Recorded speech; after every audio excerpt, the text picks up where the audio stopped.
Mi familia vendió la casa que heredé sin avisarme, pero mi abuela me dejó un secreto escondido en el jardín. No me dejé. Heredé la casa de mi abuela solo para descubrir que mi familia la había vendido sin decirme nada. Mi abogada dijo que se les olvidó leer la letra chiquita. Resulta que lo último que mi abuela me dijo fue: a veces las peores traiciones vienen envueltas en los paquetes más bonitos, Misha. En ese momento no entendí lo que quiso decir. Ahora lo sé. Me llamo Natalia, y la semana pasada vi como mi familia entera me robó mi herencia justo frente a mis narices. Estaba en la casa victoriana de mi abuelita, la misma que me había prometido desde que tenía 12 años, sosteniendo el sobre que me había dejado. El abogado acababa de leer el testamento, y la mano perfectamente arreglada de mi mamá ya estaba estirándose hacia las llaves de la casa. Mi reina, tienes que entender, dijo mi mamá, con la voz empapada de falsa simpatía. La casa necesita tantas reparaciones. Solo queremos protegerte de esa carga. ¿Protegerme? La miré a ella, luego a mi papá, que ni siquiera podía sostenerme la mirada. Vendiéndola sin siquiera avisarme, mi hermano Santiago estaba recargado en el marco de la puerta, con los brazos cruzados. Ay, Nat, por favor, ni podrías pagar el predial de todas formas. El aroma familiar de los saquitos de lavanda de la abuelita todavía flotaba en el aire. Apenas 3 semanas atrás habíamos tomado té en su terraza mientras me contaba historias de su juventud, y ahora estaban todos ahí, repartiendo su vida como buitres. No pueden hacer esto, dije con la voz temblorosa. Ella me la dejó a mí. Está en el testamento. En realidad, interrumpió mi hermana Renata, mamá y papá tienen poder notarial. La venta ya se hizo. Sentí cómo la sangre me abandonaba la cara. ¿Qué venta? Encontramos a un comprador encantador, dijo mi mamá, alisándose la blusa de diseñador. Ofreció muy por encima del valor de mercado. Los papeles ya están firmados. Mis dedos se apretaron con fuerza alrededor del sobre de la abuelita. Aún no lo había abierto. Había llegado esa misma mañana con un mensajero, con instrucciones claras de no abrirlo hasta después de la lectura del testamento. Lárguense, susurré. No seas dramática. Natalia, dijo por fin mi papá. Somos familia. ¿Familia? Me reí. Una risa seca, hasta para mis propios oídos. La familia no hace esto. Salgan de la casa de mi abuela. Ya. Salieron uno por uno y mi mamá fue la última. Se detuvo en la puerta. Mañana nos reunimos con el comprador para entregarle las llaves. Deberías venir, hacer las paces con la situación. Cuando por fin me quedé sola, me dejé caer en el sillón favorito de la abuelita y abrí el sobre con las manos temblorosas. Dentro había solo una hoja de papel y una llave pequeña. Mi querida Natalia, si estás leyendo esto es porque hicieron exactamente lo que temía. Pero no te preocupes. Te dejé algo que ellos no saben que existe. Algo que te va a ayudar a contraatacar. Revisa detrás del ladrillo flojo en el muro del jardín, ese que tiene un corazón tallado. Me levanté de golpe, con el corazón latiéndome en el pecho. La abuelita siempre decía que la mejor venganza se servía con paciencia y sabiduría. Parece que me dejó la receta. El despacho de Skylar Martínez olía a cuero y café. Coloqué los documentos de mi abuela sobre su escritorio. Los papeles que había encontrado detrás de ese ladrillo me tuvieron en vela toda la noche. Pues, dijo Skylar ajustándose los lentes, tu abuela fue muy cuidadosa. ¿De verdad pueden vender la casa sin mi consentimiento? Ella me sonrió con esa clase de sonrisa que te hace enderezar la espalda. Ahí está lo interesante. Tu abuela agregó una cláusula específica al testamento hace 6 meses. La casa no puede venderse sin tu autorización por escrito. No importa si tienen poder notarial. Pero mi mamá dijo que la venta ya estaba hecha, lo que significa... Skylar se inclinó hacia adelante. Alguien falsificó tu firma. Apreté con fuerza los descansabrazos de la silla. ¿Qué? Mira esto. Sacó un documento. Esta supuestamente es tu firma en el contrato de compraventa. Pero mira la fecha. Señaló el papel. Estabas en Ciudad de México ese día, ¿cierto? Sí, por trabajo. Tengo los comprobantes del vuelo. Guárdalos bien. Los vamos a necesitar. Skylar empezó a teclear algo en su computadora. El comprador, Eduardo Jacinto, viene hoy. Tiene que saber que su compra no es válida. ¿De verdad crees que podemos detener todo esto? ¿Detenerlo? Me miró. Natalia, podemos revertirlo. Y quien haya falsificado tu firma podría enfrentar consecuencias graves. Mi celular vibró. Era un mensaje de Renata. Mamá está furiosa porque fuiste con una abogada. Dice que estás traicionando a la familia. Le mostré el mensaje a Skylar. Ella negó con la cabeza. Qué curioso cómo definen ellos la traición. Un golpe en la puerta nos interrumpió. Eduardo Jacinto entró, con una expresión mucho más preocupada de lo que uno esperaría de un comprador legítimo. Skylar le hizo un gesto hacia la silla frente a ella. Señor Jacinto, por favor, tome asiento. Asumo que esto tiene que ver con la casa, dijo, echándome una mirada rápida. Su mamá me aseguró que todo estaba en regla. Mi mamá mintió, solté, sin rodeos, y yo jamás firmé esos papeles. El rostro se le puso pálido. ¿Cómo dice? Skylar deslizó los documentos sobre el escritorio. La venta requiere el consentimiento de Natalia. Esta firma es falsa. Ella estaba en otro estado ese día. Eduardo se pasó la mano por el cabello, visiblemente incómodo. Me dijeron que usted había aceptado, que simplemente no pudo estar para la firma. Pues te dijeron mal, respondí. Esa casa lo es todo para mí. Era de mi abuela. Lo sé, interrumpió él. Su mamá mencionó que usted tenía problemas para soltar, que era demasiado emocional con el tema. Algo en su tono me hizo fruncir el ceño. ¿Qué más te dijeron? Dudó por un segundo. Luego abrió su portafolio. Creo que debería ver estos correos. Su familia lleva meses planeando esto. Fueron bastante insistentes en que todo se hiciera rápido. Mientras él desplegaba las impresiones de los correos sobre el escritorio de Skylar, las palabras de mi abuela volvieron a sonar en mi mente. Las peores traiciones vienen envueltas en los paquetes más bonitos. Nunca olvidaré la expresión en la cara de Eduardo cuando Skylar deslizó los documentos frente a él. Era una mezcla entre culpa, sorpresa y una ligera rabia contenida. Tenía el ceño fruncido, como si todavía quisiera convencerse de que todo era un malentendido. ¿Estás diciendo que esta firma? Se inclinó, tocando el papel con la punta de los dedos. ¿Es falsa? Lo estoy afirmando, respondió Skylar con una calma letal. Y tengo pruebas de que Natalia estaba en Madrid ese día. No solo hay comprobantes de vuelo, hay registros en su empresa, en su tarjeta bancaria, incluso cámaras del hotel donde se hospedó. Yo no podía dejar de mirarlo. Eduardo Jacinto, el supuesto comprador encantador que mi madre había mencionado con tanto entusiasmo. ¿Cómo era posible que alguien se metiera en una operación así sin verificar los documentos? Me aseguraron que todo era legal, balbuceó sin mirarme a los ojos. Tu madre, Renata, hasta tu padre dijo que era lo mejor para todos. Skylar levantó una ceja. ¿Tiene usted algún tipo de relación previa con la familia? Él negó lentamente. No, solo contactos inmobiliarios. Me ofrecieron la casa por debajo de su valor estimado. Supuse que la urgencia venía por temas personales. No me imaginé... Te estafaron, lo interrumpí. Igual que a mí. La diferencia es que tú tienes tu dinero. Yo, no. Eso lo hizo finalmente mirarme. Había algo auténtico en su mirada. Culpa, tal vez, o arrepentimiento. Pero ya era tarde. ¿Qué vas a hacer?, preguntó. Skylar cerró la carpeta con fuerza. Vamos a detener la transferencia de propiedad. Y si alguien falsificó esa firma, habrá consecuencias penales. Esa noche no dormí. Tenía los documentos de mi abuela sobre la mesa de la cocina. Una vela encendida. El mismo aroma a lavanda flotando en el aire. La casa estaba silenciosa. Demasiado silenciosa. En la cocina aún estaba el frasco con las galletas que hacíamos juntas. Nadie más en mi familia sabía que me las enseñó a preparar. Estaba repasando por enésima vez el testamento cuando vi una anotación al margen, con su letra clara y firme. La cláusula adicional fue registrada el 14 de noviembre, con Skylar M como testigo. Tuve que cerrar los ojos. Mi abuela había previsto todo, hasta la traición. A la mañana siguiente, Skylar me llamó con noticias. Había solicitado al registro de la propiedad en Málaga que emitieran una suspensión cautelar sobre la transacción de la casa, basándose en la disputa legal y la sospecha de falsificación. Ahora necesitamos pruebas claras del fraude. Y testigos. ¿Alguien en tu familia podría hablar? Solté una carcajada amarga. ¿Hablar? Ellos se encubren entre sí desde que tengo memoria. Siempre hay grietas, Natalia. Y si no las hay, se provocan. Decidí llamar a mi tía Elena, hermana menor de mi madre. Ella siempre había sido diferente, más distante del resto, casi invisible en las reuniones familiares. Le conté lo que había pasado. Lo sabía. Murmuró al otro lado del teléfono. Sabía que algo no cuadraba. ¿Qué sabes tú, Elena? Hace meses vi a tu madre firmando papeles en la cocina con Renata. Pensé que era para lo del seguro de la abuela, pero me pareció raro que Santiago también estuviera allí. ¿Podrías declarar eso? Silencio. ¿Y si luego me rechazan? ¿Y si me sacan también? Ya lo hicieron, Elena. A todos nos usaron. Y ahora tú puedes ayudarme a demostrarlo. La reunión con la notaría estaba fijada para el lunes. Skylar quería que lleváramos todo. Las pruebas, el diario de mi abuela, los registros bancarios, los mensajes de Eduardo, todo. Yo sabía que sería una batalla. Lo que no esperaba era el mensaje que recibí ese mismo domingo por la tarde. No era de mi madre, ni de Renata, era de Santiago. Tenemos que hablar. No todo fue idea de mamá. Me quedé inmóvil, con el móvil en la mano y el corazón golpeándome el pecho. Skylar, le dije por teléfono. Santiago me acaba de escribir. ¿Qué dice? Que quiere hablar. Y que no todo fue idea de mamá. Hubo un silencio pesado. Ten cuidado, Natalia. Muy pocas veces alguien en tu situación recibe una advertencia, sin un precio. Aquel mensaje de Santiago me taladraba la cabeza. No todo fue idea de mamá. Era una frase corta, pero con demasiado peso, demasiadas implicaciones. Me senté en el borde de la cama, apretando el móvil entre las manos, con esa mezcla de ansiedad y furia que te impide pensar con claridad. Durante años había sido el hermano ausente, el que aparecía solo en fiestas, con su sonrisa de catálogo y las manos siempre en los bolsillos como si todo le diera igual. Pero yo sabía leer entre líneas, y esa vez no sonaba indiferente, sonaba arrepentido. Le respondí. ¿Dónde y cuándo? La respuesta no tardó. Parque del Retiro, entrada de la Puerta de España, mañana, 7:30 am. No dormí esa noche tampoco. Me pasé horas repasando mentalmente todo lo que sabía, todo lo que había escuchado, todo lo que quizás no había querido ver. La familia perfecta que mi madre se esforzaba tanto por mostrar había estado pudriéndose por dentro durante años. A las 7:15 ya estaba en la entrada del parque. El aire de Madrid en la mañana de marzo era frío y la ciudad todavía bostezaba. Llevaba una bufanda gruesa y un abrigo largo, y aún así no podía dejar de temblar. Santiago llegó caminando como si no pasara nada, como si fuéramos a desayunar después de misa. Pero sus ojos estaban distintos, ojeras profundas, barba sin afeitar, las manos metidas en los bolsillos bolsillos como si tuviera miedo de que alguien las viera. Gracias por venir, dijo evitando mi mirada. Ve al grano, Santiago. ¿Qué sabes? Se frotó el rostro con una mano y luego se sentó en una banca. Yo me quedé de pie, firme. Fue idea de Renata, no de mamá. Al principio, al menos. ¿Qué? Ella fue la que encontró los papeles viejos de la casa, los que la abuela había guardado en su armario. Supo antes que nadie que la casa estaba a tu nombre, pero que el testamento aún no se había actualizado en el registro. Y fue ella la que propuso la idea de adelantarse. Me senté lentamente a su lado, sin decir nada. Mamá se unió después, cuando vio que era posible. Papá nunca discutió, solo lo permitió. ¿Y tú? Me miró por fin. Yo fui un cobarde. No dije nada. No firmé, pero tampoco lo detuve. Y cuando la falsificación se hizo, pensé que solo era para acelerar el proceso. Renata decía que era por el bien común, que tú ibas a entender después, que ni siquiera estabas interesada en vivir allí. ¿Y tú le creíste? Quise creerle. No me enorgullezco. Por eso te escribí. Lo miré con rabia y tristeza al mismo tiempo. ¿Sabes qué es lo peor? Que si la abuela no me hubiese dejado esa maldita llave, estarías sentado en esa casa ahora mismo, brindando con cava y fingiendo que todo fue justo. Santiago bajó la cabeza. Tienes razón, pero aún hay más. ¿Más? Renata sigue reuniéndose con Eduardo. En secreto. No es solo una compra de casa, es una negociación. Él no fue solo un comprador cualquiera. Mi cuerpo se tensó por completo. ¿Qué estás diciendo? Creo que ella quería algo más que deshacerse de la propiedad. Hay dinero, comisiones, oportunidades de inversión. No lo tengo claro, pero no es solo una venta. Sentí que el suelo bajo mis pies se movía. ¿Tienes pruebas? No aún, pero puedo conseguirlas. Solo necesito tiempo. ¿Y tu palabra de que no voy a terminar como mamá? Lo miré en silencio durante varios segundos. Estaba cansada de pactos, de promesas rotas, de manipulaciones, pero también sabía que a veces el enemigo más útil era el que ya conocía la oscuridad desde dentro. Consígueme las pruebas, Santiago, y estaré dispuesta a creer que de verdad quieres arreglar esto. Él asintió, se levantó y se alejó sin decir más. Skylar me esperaba en su despacho. Le conté todo, desde el mensaje hasta la conversación en el parque. Es una pieza más en este rompecabezas, dijo cruzando los brazos, pero aún es una palabra contra otra. Necesitamos pruebas concretas, conversaciones, correos, transacciones. Él dice que puede conseguirlas. Entonces que lo haga. Mientras tanto, esta tarde tenemos la cita con la notaría. Y te advierto algo, Natalia. Si ellos falsificaron esa firma, los notarios están en aprietos también. Y puede que no estén dispuestos a admitirlo tan fácilmente. ¿Y qué pasa si intentan cubrirse? Skylar se inclinó hacia mí. Entonces haremos algo que no esperan. Enfrentarlos en público. Eran las 17:08 cuando cruzamos las puertas del notariado en la calle de Alcalá. Las paredes eran blancas, pulidas, silenciosas, como un hospital. Un lugar donde los errores se entierran con tinta y sellos. Nos recibió una mujer delgada, pelo recogido, rostro pálido. Se presentó como la directora administrativa del despacho. ¿Vienen por la escritura de la calle Palma del Río? Exactamente, dijo Skylar. Necesitamos ver la firma original de la compraventa y el video de seguridad del día de la firma. La mujer frunció el ceño. Aquí no se graban firmas privadas. Lo sabremos en breve. Skylar le entregó un oficio judicial. Esta orden exige que se entreguen todas las copias, registros y actas notariales vinculadas a esa venta, incluidas las entradas del registro de visitas. La mujer tragó saliva. Detrás de ella, otra secretaria se levantó de su asiento y salió rápidamente por una puerta lateral. Skylar la notó. Eso no fue normal, yo asentí. Tenía el corazón latiéndome con fuerza. Minutos después, volvió con un sobre manila. Encontramos esto en los archivos. No sé por qué, pero hay dos versiones del contrato. Una con firma, otra sin. Skylar abrió el sobre, y ahí estaba. Un documento, igual al que teníamos. Misma fecha, misma casa, pero sin firma. Solo un espacio en blanco. Natalia, dijo Skylar, sin apartar la vista del papel. Creo que esta podría ser nuestra bomba. Me quedé mirando ese contrato sin firmar como si fuera una fotografía de una mentira desnuda. Era idéntico al documento que había servido como base para vender la casa, solo que le faltaba mi firma, no una firma falsa, no una firma parecida, nada. Un espacio en blanco, limpio, esperando una rúbrica que nunca llegó. Esto cambia todo, dijo Skylar, girando el documento lentamente hacia la notaria. Necesitamos que nos explique por qué existen dos versiones del contrato. La mujer se removió en su asiento, incómoda. Su voz titubeó. Puede haber sido un error administrativo. A veces se guardan borradores antes de la firma definitiva. ¿Y cuál es el definitivo, señora?, interrumpí yo con la voz cargada de hielo. ¿El que está firmado con una falsificación o el que claramente muestra que yo nunca autoricé nada? La mujer no respondió. Ni siquiera nos miraba a los ojos, pero noté algo en su cara. Un parpadeo rápido, como si estuviera a punto de decir algo o de quebrarse. Skylar se incorporó despacio. Quiero una copia certificada de ambos documentos, hoy, y también una declaración formal de que en sus archivos existen dos versiones con contenidos distintos. Tengo que consultar eso con el titular del despacho, entonces consúltelo. Pero recuerde que si ustedes sabían que había un documento falso y lo registraron igual, eso es encubrimiento, y se castiga con prisión. Fue suficiente. La mujer se levantó como si el suelo quemara. Nos dejó en la sala. El silencio se instaló como un intruso puso incómodo. No van a admitirlo así de fácil, murmuré. No necesitamos que lo admitan, dijo Skylar. Solo necesitamos que cometan un error. Esa noche volví a la casa, a mi casa, la única que se había sentido como hogar desde que era niña. Apoyé la frente contra la puerta de madera del jardín, donde la abuela talló aquel corazón. Respiré profundo. Había demasiado peso encima de mí, y lo peor, todavía no sabía cuán profundo era el pozo donde me había metido. Entré al salón, me quité el abrigo y me dejé caer en el sofá. La manta tejida por la abuela seguía ahí, como si me esperara. Encendí el móvil. 3 llamadas perdidas de Renata. Un mensaje. Estás cruzando una línea peligrosa, Natalia. Lo leí 2 veces. Me reí. Una risa seca, que se rompía en mi garganta como vidrio molido. Respondí solo con una foto, la del contrato sin firmar. No pasó ni 30 segundos antes de que me llegara otro mensaje, esta vez de mi padre. Podemos hablar. No hay necesidad de hacer esto tan público. Público. La palabra retumbó en mi cabeza. A la mañana siguiente, fui a trabajar como si todo estuviera en orden, pero en realidad, solo estaba esperando una cosa, el mensaje de Santiago. Y llegó. Lo tengo. Esta noche en casa de la tía Elena. Viene Renata. Dice que quiere discutir lo del testamento contigo, pero en realidad va a llevar los papeles originales. Grabadora lista. Me quedé congelada. Mi hermana. Iba a mover las piezas ella misma. O estaba desesperada o confiada. Ambas cosas podían ser peligrosas. Cuando llegué a casa de la tía Elena esa noche, el ambiente estaba enrarecido. Olía a sopa de cocido, pero nadie comía. Renata estaba sentada en la mesa, el rostro maquillado, el abrigo de marca colgado en la silla como si le perteneciera al lugar. Me saludó con una sonrisa que solo conocía de las fotos familiares, esa que no le llegaba a los ojos. Gracias por venir, Nat, dijo con una voz tan dulzona que me dieron ganas de vomitar. ¿Qué quieres? Mamá está muy afectada. Papá también. Todo esto se ha salido de control y no era lo que queríamos. ¿Y qué queríais exactamente? ¿Robarme en silencio? Sus ojos brillaron, pero no de lágrimas, de rabia contenida. No digas tonterías. Si hubieses hablado con nosotros desde el principio, ¿desde cuándo? ¿Desde que vendisteis la casa sin decírmelo? ¿O desde que falsificasteis mi firma? Eso no es verdad. Se levantó, el tono por primera vez al borde del grito. No sabes lo que dices. Lo sé, y tengo pruebas. Santiago me contó lo de Eduardo, las reuniones, las transferencias. Renata se congeló. La puerta del comedor se abrió y entró la tía Elena con una bandeja de té, pero no dijo nada. Solo colocó la tetera en la mesa y me dio una mirada rápida, casi imperceptible. Entonces noté algo. El abrigo de Renata. El mismo que llevaba en una foto que Santiago me había mostrado. La foto de una reunión con Eduardo, en una cafetería de Salamanca, 3 días después de que yo supuestamente había firmado la venta. ¿Sigues viéndote con Eduardo? No te interesa. ¿O te interesa algo más que él? Fue entonces cuando Santiago salió del pasillo. Ya está, grabado todo, dijo. Lo del testamento, lo de las reuniones, lo de la falsificación, todo. Renata palideció. ¿Qué estás haciendo? Lo correcto, respondió él. Por una vez, ella se lanzó hacia él, pero la tía Elena la detuvo. Basta, ya es suficiente. Renata temblaba de furia. ¿Vas a destruir a tu propia familia por una casa? Yo di un paso hacia ella. Ya no tenía miedo, ni dudas. No es solo una casa. Es lo único que alguien en esta familia me dejó sin condiciones. ¿Y tú quisiste arrancármelo? Sus labios temblaron. Esto no se ha acabado. No, respondí, pero ahora jugamos con mis reglas. Esa misma noche, recibí una llamada de Skylar. Su voz estaba agitada. Natalia, tienes que venir al despacho mañana a primera hora. ¿Por qué? ¿Qué pasó? Nos han enviado una notificación judicial. Tu madre ha interpuesto una demanda contra ti. ¿Por qué motivo? Hubo una pausa, difamación y daño moral. Dice que estás destruyendo su reputación con mentiras. Mi garganta se secó y exige que te aparten del testamento, que se declare que actuaste en perjuicio de la familia. El sobre llegó a casa al día siguiente. Era grueso, oficial, con el escudo del juzgado en relieve. Lo abrí con las manos temblorosas, aunque no por miedo, sino por rabia. Lo que mi madre había hecho superaba cualquier límite. Me demandaba por difamación, por haber dañado la imagen pública y emocional de la familia. Skylar lo hojeó detenidamente, sin decir palabra durante varios minutos. Esto no es solo una demanda, es un intento de distracción, un movimiento sucio para desviar el enfoque del caso real. ¿Puede funcionar? Solo si nos quedamos quietas. La demanda incluía frases absurdas. Mi madre aseguraba que yo la había humillado ante conocidos, que mi denuncia de falsificación era una venganza emocional, fruto de resentimientos no resueltos desde la infancia. Decía que yo estaba desequilibrada emocionalmente y que su única intención había sido protegerme, que toda la familia estaba siendo víctima de una campaña de desprestigio. Skylar me miró en silencio. Va a escalar esto hasta el final, y lo va a hacer delante de todos. Yo respiré hondo. Entonces que todos vean. En los días que siguieron, mi móvil no dejó de sonar. Llamadas de números desconocidos, mensajes de familiares lejanos que no veían la hora de tomar partido. Algunos me acusaban de lavar los trapos sucios fuera de casa. Otros me escribían en privado para decir que me creían, que ya sabían que algo no olía bien desde hace tiempo. Pero nadie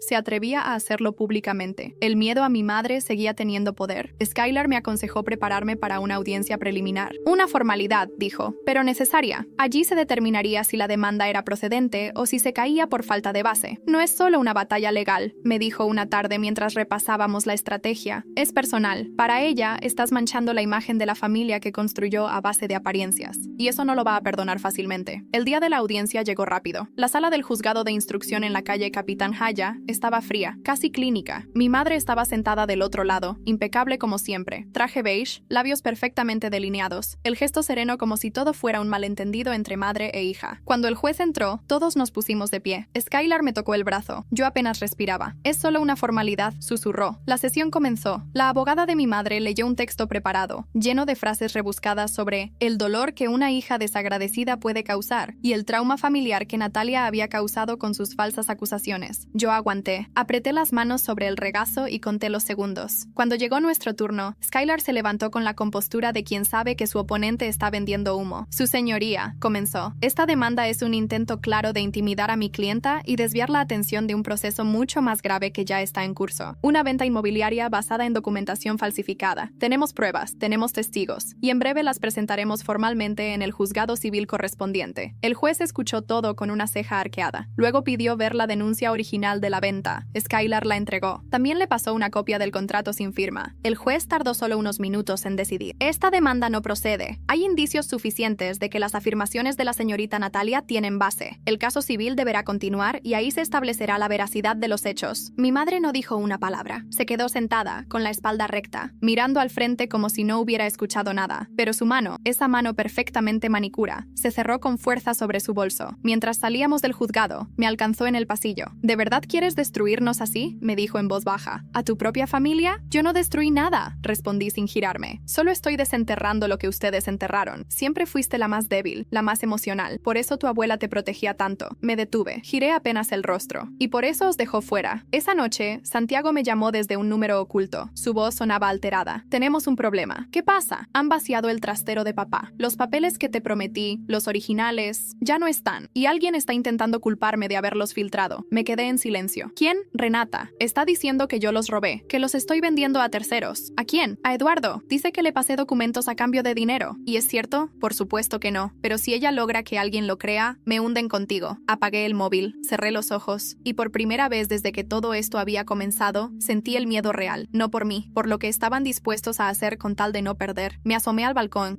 Necesitaba aire. Madrid dormía bajo un cielo gris plomo, y mientras observaba las luces lejanas, supe que no me iban a dejar en paz. No iban a detenerse. Ahora no era solo una casa, era su reputación, su imperio de mentiras, y yo lo estaba desmoronando, ladrillo por ladrillo. Entonces mi móvil vibró de nuevo. Un correo electrónico, sin asunto, solo una imagen adjunta, un escaneo de un papel con membrete del despacho de notaría y mi firma, falsificada otra vez, pero esta vez con una fecha nueva, una firma que no solo me robaba el pasado, sino que intentaba borrar mi futuro. Tuve que leer esa imagen al menos 3 veces antes de aceptar que era real. Mi firma, otra vez, pero esta vez no era solo una falsificación, era una actualización del contrato original, fechada apenas 5 días atrás, como si, en medio de todo este caos legal, alguien hubiera querido reescribir la historia por su cuenta, intentar colar una versión donde yo había aceptado la venta, después de todo lo que ya se había expuesto. Skylar llegó a mi casa en menos de 20 minutos. Ni siquiera le pregunté cómo lo había hecho. Solo entró, con su portátil bajo el brazo, y esa expresión que ya empezaba a conocerle bien, la de quien sabe que el juego cambió otra vez. ¿Dónde lo viste? Me lo mandaron, sin remitente, sin texto, solo la imagen. Mira la fecha. Skylar amplió la imagen en su ordenador. Se acercó tanto que podíamos ver las imperfecciones del escaneo. Arrugó la frente. Esto es grave. Alguien está intentando crear una línea temporal alternativa, como si hubieras cambiado de opinión. ¿Y se puede probar que no es mía? La letra sí, pero la fecha no concuerda. Tenemos los archivos notariales sellados, y tú no estuviste en Málaga esa semana. Estabas conmigo preparando la audiencia. Hay pruebas documentales, cámaras, correos. Me eché hacia atrás en el sofá. ¿Y si están intentando hacer una última jugada? ¿Una definitiva? Skylar no respondió, pero su silencio me dio la respuesta. Pasamos la noche revisando todos los archivos. Ella tenía copias, capturas, incluso audios de mis reuniones con ella, todo para montar una línea de tiempo perfecta. La necesitábamos, porque si lograban mover una sola pieza con éxito, podían dejarme fuera. O peor, podían hacer que pareciera que todo lo que yo había dicho era mentira. Al amanecer, Skylar me miró, agotada, pero firme. Hay algo que no me has contado. ¿Qué? La abuela. ¿Nunca te dijo directamente que desconfiaba de tu madre? Me quedé en silencio. Recordé esa tarde de otoño, en la terraza, cuando la abuela me sirvió té con limón y me acarició la mano como si supiera que sería la última vez. Me dijo que las peores traiciones venían venían envueltas en los paquetes más bonitos. No, insistió Skylar. Algo más directo. Algo sobre documentos, sobre lo que había escondido en la casa. Me levanté. Fui al cuarto de mi abuela, aquel donde todavía quedaba su perfume en los cojines. Me arrodillé frente al baúl de madera donde ella guardaba fotos viejas, recortes y libros de misa. Y allí, al fondo, detrás de una carpeta de recetas y un rosario de perlas, encontré algo. Un sobre, sin nombre, sin destinatario. Solo una palabra escrita con tinta negra. Por si las cosas se complican. Skylar se acercó de inmediato. Lo abrí con cuidado. Dentro había otra copia del testamento, esta vez con una adición manuscrita. Una cláusula final, escrita y firmada por la abuela 3 días antes de su muerte, con firma verificada y testigo. La vecina, la señora Pilar, que había sido su amiga durante 30 años. La cláusula decía, palabra por palabra, si se intentase, de cualquier manera, falsificar la voluntad expresa de esta heredera, se anula automáticamente cualquier gestión o transacción posterior sin su aprobación notarial directa. Skylar se quedó de piedra. Esto es dinamita. Esto anula todo, incluso esa falsificación más reciente. ¿Es válida? Sí. Tiene testigo, tiene fecha, tiene firma. Es legal. Pero necesitaríamos que Pilar declarara. Ella lo hará. ¿Estás segura? Después de todo lo que le hizo mi madre, sí. Pilar la detesta en secreto desde hace años. Esa misma tarde fuimos a ver a la señora Pilar. Nos recibió con su moño alto, su delantal impecable y el ceño fruncido, como si esperara que le confirmáramos algo que ella ya sabía. ¿La encontraron? Sí, dije. La cláusula adicional. Ya era hora. Tu abuela me hizo prometer que no hablaría hasta que todo se torciera. Skylar se acercó. ¿Estaría dispuesta a declarar? No solo eso, dijo Pilar abriendo un cajón. Tengo esto. Sacó una grabación, un audio en un pendrive. Es de una tarde en que tu madre y Renata discutían justo aquí, en el patio. No sabían que yo estaba en casa. Escuché todo. Lo grabé, no por curiosa. Por precaución. Skylar la miró, sorprendida. ¿Qué contiene? Confiesan la falsificación. Renata dice claramente, nadie va a notar que la firma es falsa. Total, Natalia nunca se mete en nada. De vuelta al despacho, Skylar me miró con una mezcla de asombro y respeto. Tienes lo que nadie tiene en estos casos. Testamento válido, cláusula preventiva, audio, testigos, documentación cronológica. Natalia, no solo vas a ganar, vas a aplastarlos. Y entonces, me llegó otro mensaje. Esta vez, no de Renata, ni de Santiago, ni de mi padre. Era de Eduardo Jacinto. Solo una frase. Tenemos que hablar. No todo es como parece. Cuando leí el mensaje de Eduardo, algo se retorció dentro de mí. No todo es como parece. ¿A qué se refería? ¿A la venta? ¿A mi familia? ¿A él? Skylar me miró desde el otro lado de la mesa, mientras yo sostenía el móvil con los nudillos blancos. Estábamos repasando el calendario legal para presentar la documentación definitiva en el juzgado. Aún quedaban pasos por dar, pero ya lo teníamos casi todo. El testamento original con la cláusula oculta, el audio de Pilar, los documentos cruzados y la copia sin firmar del contrato. Solo faltaba convertirlo en dinamita procesal. ¿Qué dice? Preguntó Skylar, sin rodeos. Le pasé el móvil. Ella frunció el ceño al leerlo. Esto huele a maniobra. Tal vez intenta redimirse o salvar su pellejo. ¿Y si hay algo más? Entonces que lo diga ante un juez. Pero yo no podía esperar. No con esa frase revoloteando en mi cabeza como un cuervo. Esas palabras no sonaban a amenaza, sonaban a advertencia. Y yo, en el fondo, no quería pasar el resto de mi vida preguntándome qué fue lo que no vi venir. Le respondí, ¿dónde? Calle Huertas, 9, Café Leiva. Mañana a las 8:00 am. La mañana siguiente llegó envuelta en un gris que parecía anticipar tormenta. El Café Leiva estaba casi vacío cuando llegué. Era uno de esos sitios de madera oscura, con ventanales amplios y aroma a pan recién hecho. Me senté en la esquina, lejos de miradas curiosas.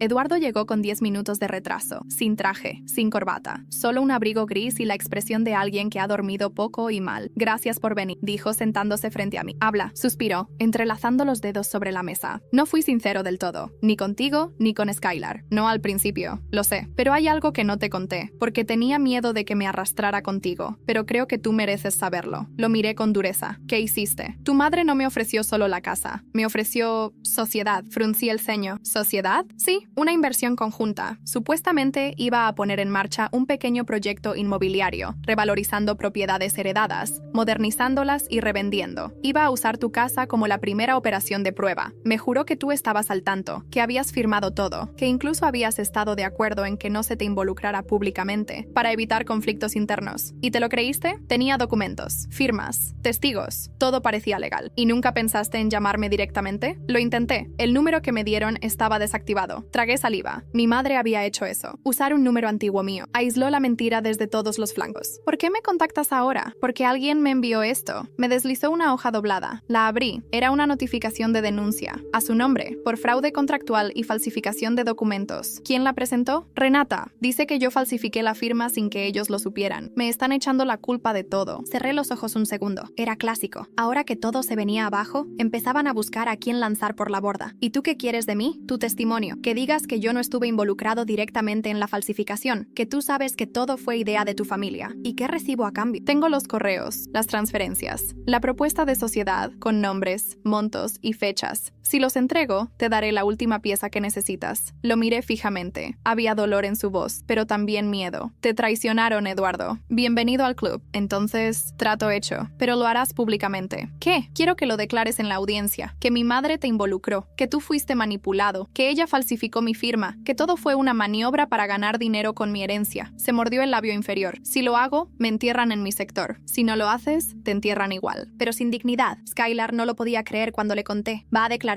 ¿Eduardo? Sí, y tiene pruebas. Esto es lo que necesitábamos. ¿Sabes lo que esto significa, verdad? Que ya no estamos defendiendo, estamos acusando. Esa noche recibí una llamada que no esperaba. Mi padre. Natalia, dijo con la voz áspera. No deberías hacer esto. Vas a destruirnos. Vosotros os destruisteis solos. Tu madre está al borde. Dice que va a contar todo. Lo tuyo, lo nuestro, todo. Lo mío, lo que hiciste de pequeña. El accidente con Renata. Va a usarlo. Dice que va a decir que siempre fuiste inestable. Me quedé en silencio. Eso fue un juego infantil. Nadie salió herido. Pero si lo cuentan mal, puede dañar tu imagen. ¿Y sabes cómo funciona esto? La verdad ya no importa, solo la narrativa. Suspiré. Entonces que lo intenten, pero que sepan que yo también tengo algo preparado. Colgué. Skylar y yo pasamos los días siguientes preparando la demanda definitiva. Fraude notarial, falsificación de documento público, intento de apropiación indebida, uso malicioso de poder notarial y manipulación de testamento. Santiago entregó el resto de los documentos que faltaban. La señora Pilar preparó su testimonio ante notario. Eduardo nos dio los correos. Teníamos todo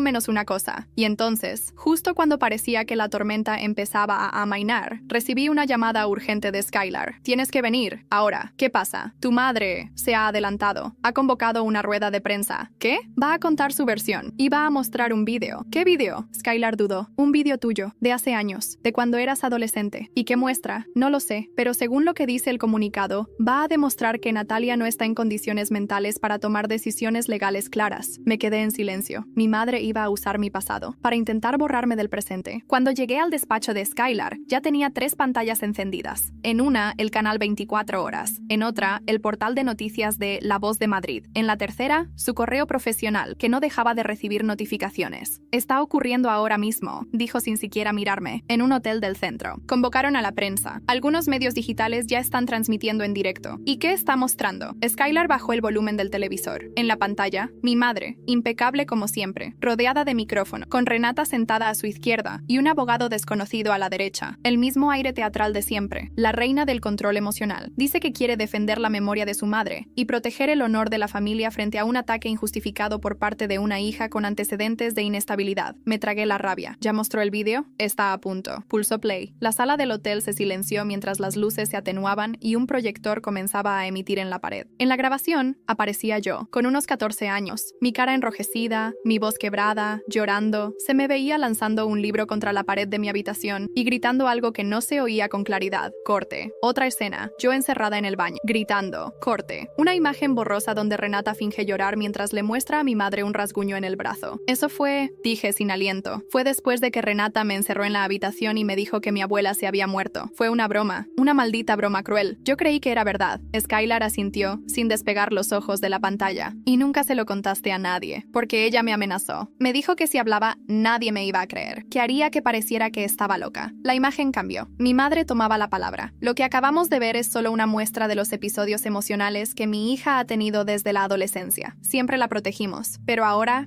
está actuando fuera de control. Está acusando a su propia familia de crímenes inexistentes, y eso no lo vamos a permitir. Skylar apagó el monitor. Es brillante, miserable, pero brillante. ¿Van a usar esto contra mí en el juicio? Van a intentarlo, pero tú no tienes ningún diagnóstico psiquiátrico. Nunca lo tuviste. No hay antecedentes legales. Solo vídeos manipulados emocionalmente. Esto no tiene peso jurídico, pero sí mediático. Me dejé caer en la silla. Me dolía el pecho, como si cada recuerdo que habían sacado del cajón me aplastara de nuevo. Van a arrastrarme por el barro para salvarse. Skylar se acercó. Me apoyó una mano en el hombro. Pero hay algo que ellos no tienen. Tu verdad, tu documentación y sobre todo, tus actos recientes. Si tú decides mostrar lo que encontraste, si decides contar tu versión no solo a los jueces, sino al público, ¿quieres que salga a dar una rueda de prensa? No, quiero que cuentes tu historia desde dentro, con pruebas, con documentos, con contexto y con los nombres completos. La miré. Un reportaje, un testimonio, y tengo quien quien lo publique. Una periodista seria, sin vínculos con tu familia, que trabaja en un medio independiente. Suspiré. ¿Qué gano con eso? Recuperar la narrativa. No dejar que el mundo te vea con los ojos que ellos han elegido. Esa misma tarde me reuní con la periodista. Se llamaba Teresa Valls. Mirada firme, grabadora en mano, sonrisa suave. Me escuchó durante más de una hora. No interrumpió ni una sola vez. Luego me pidió acceso a los documentos. Me preguntó si podía entrevistar también a Pilar y a Santiago. Le dije que sí. 2 días después se publicó el reportaje en el portal de El Independiente. La heredera silenciada. La historia real detrás del escándalo de la familia Ferrer. Con fotos, fechas, documentos y testimonios. Incluía una sección especial con una grabación de Pilar que decía, sin adornos, sí, su madre y su hermana manipularon documentos. Lo sé porque las oí decirlo. Y porque me lo confesaron, creyendo que no me importaba. El impacto fue inmediato. Redes sociales llenas de mensajes. Periodistas en la puerta del despacho de Skylar. Solicitudes de entrevistas que rechacé todas.